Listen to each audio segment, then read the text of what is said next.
tail light, reverse light, and then coast-to-coast tail lamps. These are in fashion. You're watching NDTV. I am your safety buddy, and today I'm going to answer if aftermarket light for your vehicles, is it good or not? What's under the skin? The low beam and then the high beam. But how do they work? They are actually regulated by a series of chipsets, and they are configured to play up in certain motion so that you have a better view and also your car looks good.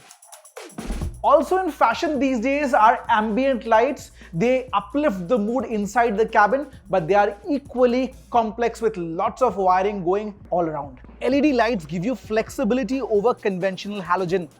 Be it design or compactness, the setup can be aesthetically beautiful and at the same time can be engineered to be functional. Look at these high-end setups. Volvo's top-end EX90 uses a double-layer, complex yet unique setup, all thanks to LEDs. Swarovski crystal on the BMW 7 Series headlamps are a sure head-turner.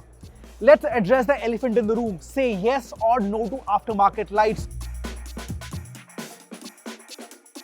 Person who is buying these lights has to understand the primary purpose that it's serving. It's easing your driving at night. There's another thing that the glare should not go onto the oncoming driver. With all these aftermarket lights, the longevity of the product is a question mark. Then of course there could be some electrical malfunctioning that can result in a bigger issue. All these aftermarket lights compromise on quality, compromise on the material, compromise, they're just looking to make it more fancy. And especially with ambient lighting, for example, in interiors, that comes with a lot of risk.